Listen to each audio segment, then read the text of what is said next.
Hello tout le monde, bienvenue dans notre premier cours virtuel. En fait, non, c'est pas du tout un cours virtuel. C'est un cours bien réel, mais il va pas se passer en contact direct, puisqu'il faut qu'on garde un petit peu de distance en ce moment. Nous allons faire du dessin, nous allons progresser. Et vous allez voir, on va progresser de façon extrêmement efficace. euh, à peu près dans le même genre de rythme que jusqu'à présent. Ce rythme sera relativement soutenu. Là, nous rentrons, comme je vous avais dit, dans une nouvelle période qui va concerner la création de dessins à partir de masse et de valeurs. Euh, Qu'est-ce que c'est que les masses et les valeurs? On va voir ça dans quelques instants. Mais on va surtout je vais surtout vous expliquer comment ça va se passer. Donc, vous aurez ce tuto que vous aurez à regarder, à observer. On vous enverra par la même occasion les supports de cours, à savoir les documents que nous utilisons, puisque nous allons travailler essentiellement d'après des documents. Euh, Nous allons vous les envoyer sur votre mail généralement. Et puis, vous aurez ensuite à charger tout simplement ces mails ou ces documents à partir de ces mails sur votre bureau, de votre ordinateur pour pouvoir les observer. Mais vous les aurez également, je les envoie également là dans ce tuto YouTube, donc vous pourrez toujours mettre sur pause. Sauf que là, peut-être c'est un peu moins maniable, vous pourrez peut-être un petit peu moins l'agrandir, même si là, il y a plein de moyens de l'agrandir, etc. Et de le faire une saisie d'écran, etc. Bon, bref.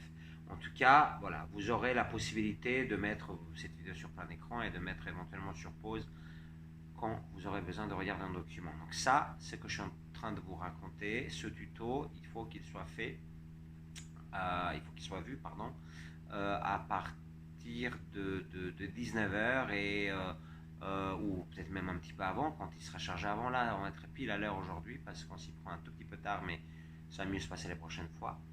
Il faudrait qu'il soit visionné jusqu'à 19h20 à peu près, parce qu'à chaque fois ça va durer entre 15 et 20 minutes. On verra si on réussira à faire ça ou un peu plus long là cette fois-ci, parce que l'introduction est un peu longue.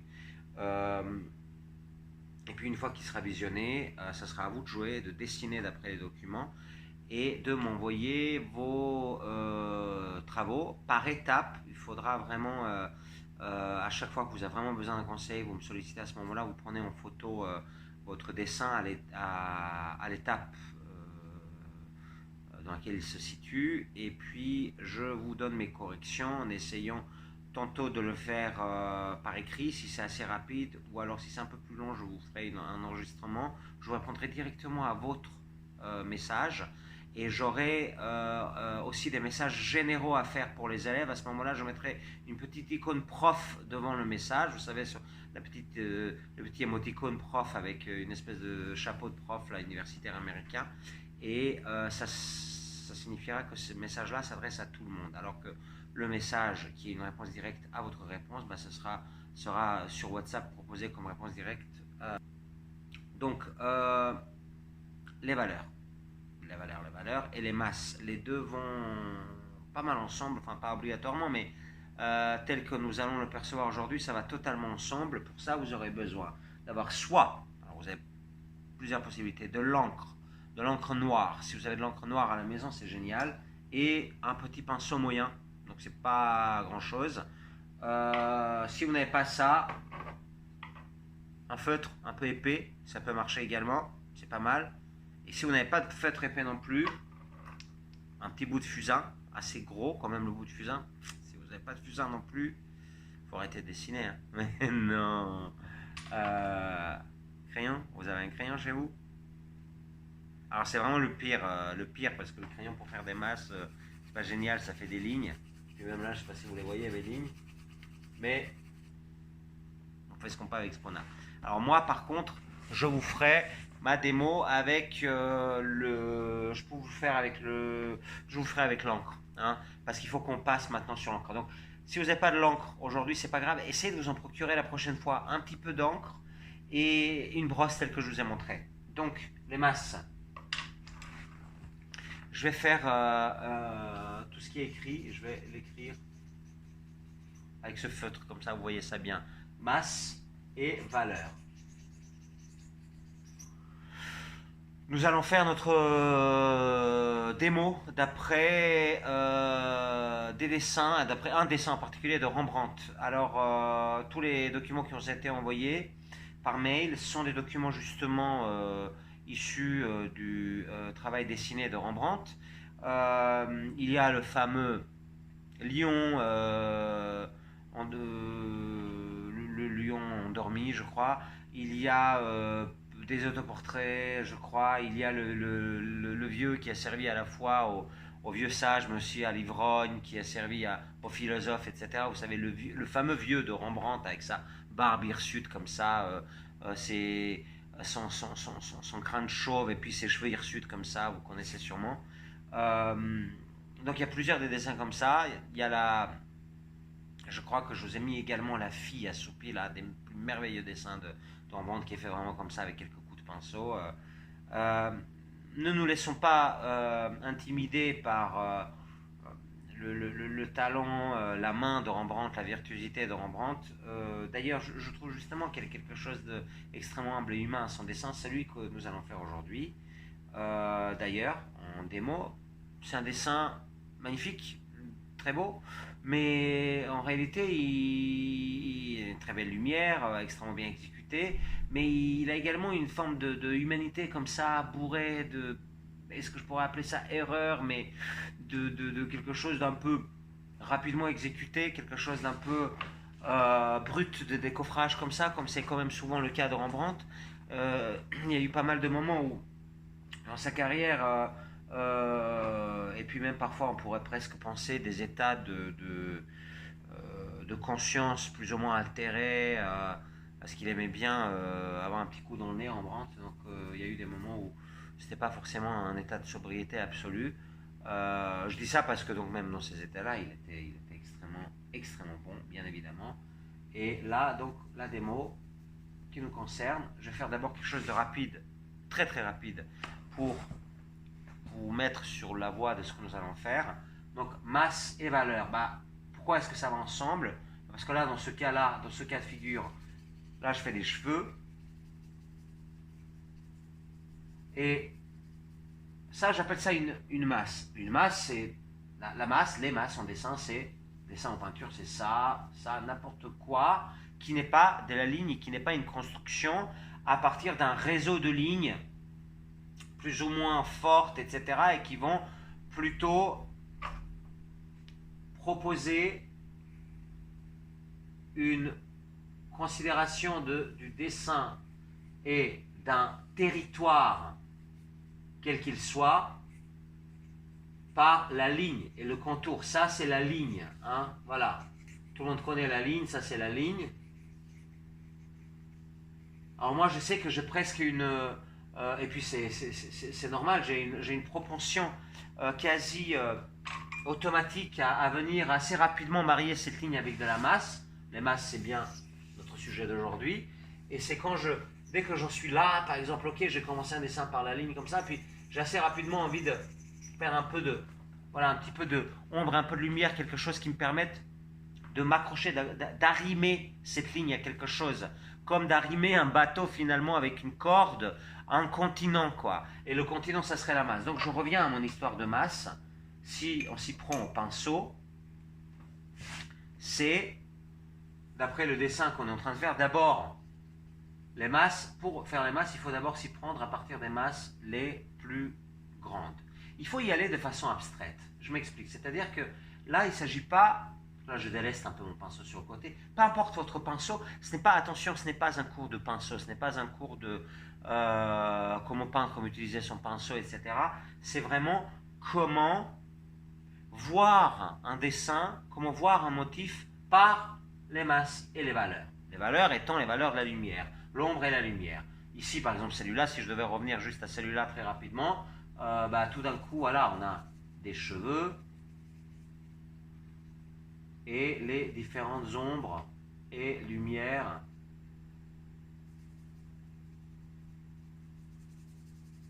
là je fais une espèce de lumière très forte ombre plutôt, de contre-jour. Bon là j'y suis pas allé de main morte, hein. Bref.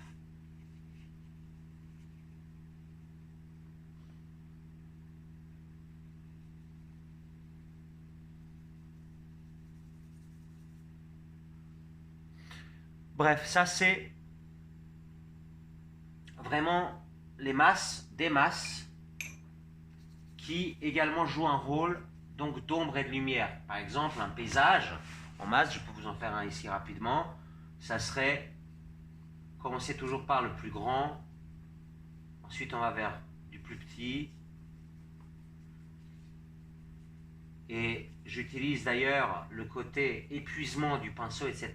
pour proposer des choses, vous voyez, quand ça s'épuise, avec l'encre notamment, j'ai tout de suite quelque chose de plus gris, de plus intéressant dans les tons de gris comme ça. Et ça me permet de moduler, varier la lumière. D'accord? Voilà. Et je peux également essuyer ma brosse sur le côté et avoir là vraiment provoqué cette espèce de épuisement du pinceau. Alors attention parce que l'encre a une assez belle longueur. Hein. C'est-à-dire que ça dure longtemps l'encre dans une brosse. Et quand je n'ai plus d'encre plein comme ça, noir, extrêmement fort, contrasté, etc., bah, j'ai d'autres types de valeurs qui sont très intéressantes pour moi, qui sont des valeurs de gris, diaphane, plus ou moins transparent, pas des gris quoi, et qui permettent notamment si par exemple il s'agissait de paysage ou s'il s'agissait de n'importe quoi d'ailleurs, c'est d'obtenir des valeurs, après des valeurs très foncées, d'obtenir des valeurs plus intermédiaires, plus essuyées, encore plus intermédiaires, et puis en se dirigeant progressivement vers le blanc total, celui de la feuille, donc qui représente la lumière maximale. Bon. Donc nous, pour l'instant, on fait une chose, c'est aujourd'hui de séparer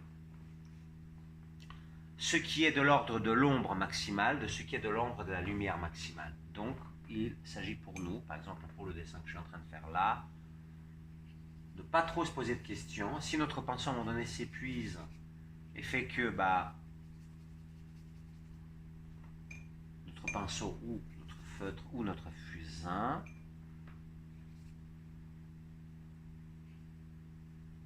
fait que finalement on obtient quelque chose de plus gris, et bien très bien, mais ce n'est pas forcément l'objectif d'aujourd'hui. Cette variété, cette modulation, on va en parler la prochaine fois essentiellement. Aujourd'hui, dans la série des 5 que nous allons faire, quitte à les répéter plusieurs fois, nous allons surtout nous intéresser à l'affaire de la masse essentiellement aujourd'hui, c'est-à-dire comment est-ce que je vais dessiner par la masse. J'y vais un peu olé olé, hein, c'est pour vous montrer un principe. Mon écran est assez loin, je ne vois pas forcément bien, enfin bon, bref. Donc, vous voyez, je suis à chaque fois en train d'arranger la grosseur de la masse que je suis en train d'utiliser. C'est-à-dire que, alors, un truc vraiment à comprendre, et donc là, ça rejoint exactement les exercices que nous avions fait au fusain, ce qui fait que c'est complètement un exercice faisable au fusain. Nous allons à chaque fois, pour aboutir à une masse, à un endroit donné de notre dessin, qu'il s'agisse de l'ensemble, là par exemple, il y a l'ensemble d'un paysage. Mais peu importe, je ne vous parle pas à chaque fois de l'ensemble de notre motif. Je ne vous parle pas forcément ici de l'ensemble de notre portrait. Je dis simplement, si je suis en train de faire des cheveux, par exemple, et si, par exemple, je suis en train de faire les cheveux d'ailleurs, mettons dans cette zone-là, d'accord? Je vais faire pousser, proliférer les cheveux à partir d'une forme de unité épicentrique, à chaque fois en la faisant pousser. Vous voyez? Ce n'est pas pour par exemple faire cette forme, mettons, qui pourrait représenter cette partie-là des cheveux, par exemple. Je ne vais pas m'y prendre avec un contour que je vais remplir.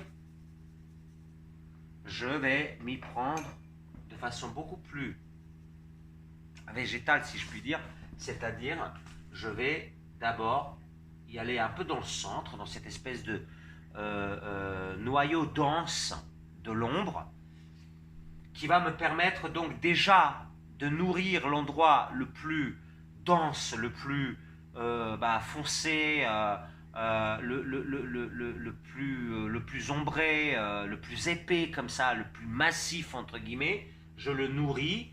Par cette même occasion, ma brosse, si je travaille avec une brosse justement, perd un petit peu, va s'épuiser un peu, perd un peu en intensité et me permet justement d'aborder avec une brosse un peu plus modérée, un peu plus épuisée. Ça me permet donc d'attaquer les autres morceaux.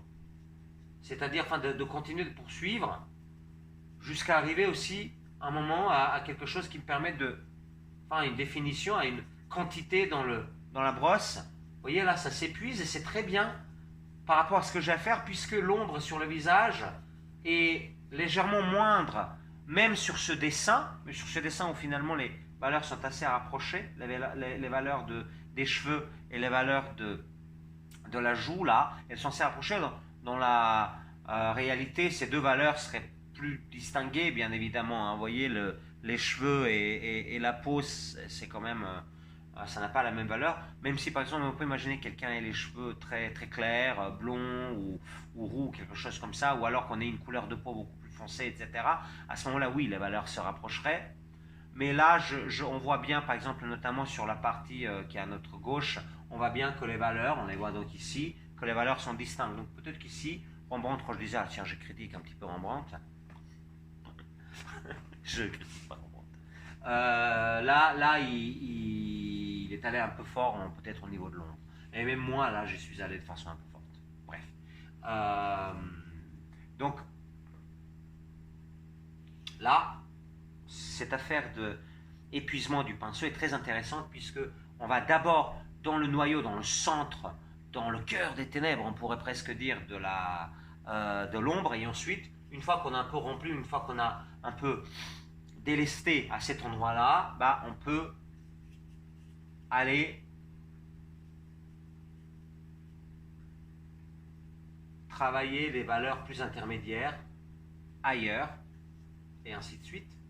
Et quand on a par exemple délesté au niveau des valeurs intermédiaires, on peut peut-être ensuite attaquer les valeurs encore plus intermédiaires, encore plus claires ailleurs. Et l'épuisement du pinceau sert à ça. Et là, en fait, j'ai fait un tas de petites tâches en réseau qui, justement, c'est intéressant de les voir. J'espère que vous y retrouvez à peu près là dans tout ce que je fais ici, mais en tout cas, voilà. L'idée, le bottom line, et je vais bientôt terminer cette démo parce que c'est très très important de vous laisser travailler maintenant et de plier ça assez rapidement. Le bottom line, c'est-à-dire le but ici, l'essentiel, c'est de justement regarder votre dessin non pas comme, encore une fois, la fameuse phrase de Monet, pour peindre quelque chose, il faut que j'en oublie le nom. Hein, c'est-à-dire pour dessiner, là, en l'occurrence, un portrait, il faut que je ne sois pas dans un dessin de portrait, il faut que je sois dans un réseau de tâches qui vont avoir plus ou moins, des valeurs plus ou moins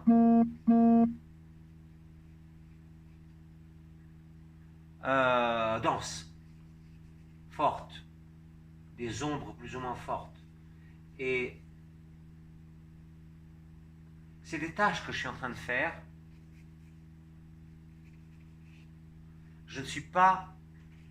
Le moment où je suis en train de me dire, tiens, je peins un portrait, ce portrait, c'est un jeune homme avec des cheveux... là, il s'agit bien d'un autoportrait, évidemment, hein, mais c'est un jeune homme avec des cheveux bouclés, etc.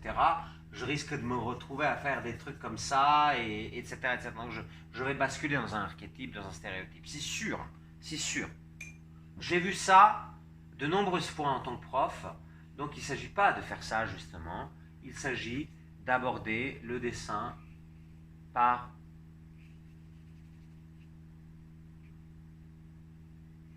les différentes valeurs, masse et massette, petit trait, grand trait, etc. Je pense être assez clair dans ce que j'ai montré. Ma démo, pas très belle, mais je pense qu'elle est assez claire dans l'objectif. Plein d'erreurs par rapport à ce que je suis en train de dire, parce que je suis en train de parler en même temps. Là, par exemple, je suis allé bien trop fort. J'aurais jamais dû regarder. Les deux valeurs sont pareilles ici, alors qu'on voit clairement sur le dessin que là, on a quelque chose de beaucoup plus gris, de beaucoup plus épuisé, justement. On sent même que le pinceau à cet endroit-là, parce que là, d'ailleurs, c'est combiné. Hein. Il y a de la brosse, il y a du lavis, il y a du fusain, je crois, un peu, ou alors de la pierre noire. C'est une technique mixte là, alors que là, nous, on essaie de faire essentiellement avec une technique. La même chose peut évidemment se faire avec le fusain. Hein. On avait déjà fait ça d'ailleurs, même avec le modèle vivant. Etc. etc. D'accord. Mais l'idée, encore une fois, c'est d'aborder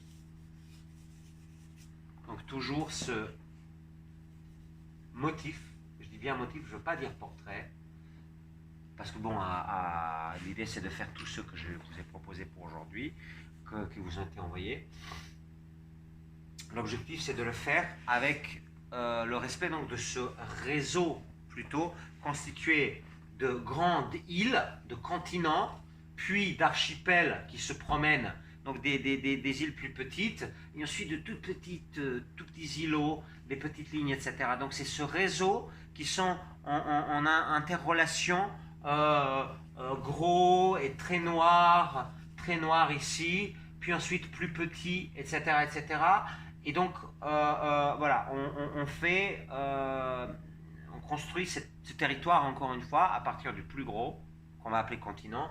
On passe ensuite sur des plus petits, qu'on va appeler îles, îlots, etc., jusqu'à des toutes petites taches comme ça, des toutes petites îles désertes comme ça qui se promènent, des petites lignes, des petites choses qui vont être... là, narrativement, ils vont servir à quelque chose, ça va être des boutons, je ne sais quoi, là, mais évidemment, on viendra à un moment où il faudra faire des lignes qu'on fera avec éventuellement un pinceau plus fin, un feutre, un fusain, ce que vous avez avec vous, pourrez combiner comme l'a fait Rembrandt. L'idée, simplement là, dans le cours d'aujourd'hui et le suivant, avec d'autres exercices, et en étant préparé un petit peu plus avec donc de l'encre et un pinceau au minimum, et même la possibilité ensuite de faire du lavis, c'est-à-dire avoir un petit peu d'eau et de couper l'encre avec un petit peu d'eau. L'idée c'est donc de pouvoir vraiment là aborder et de poursuivre un exercice qu'on avait déjà commencé avec le fusain, à savoir comprendre, voir un motif, puis ensuite évidemment le traduire en dessin par les masses. Et de ces masses-là qui sont par conséquent également des valeurs de lumière, et en l'occurrence des ombres. Mais on verra, on peut également aborder ça avec du blanc sur papier teinté foncé, etc., qu'on avait déjà également fait.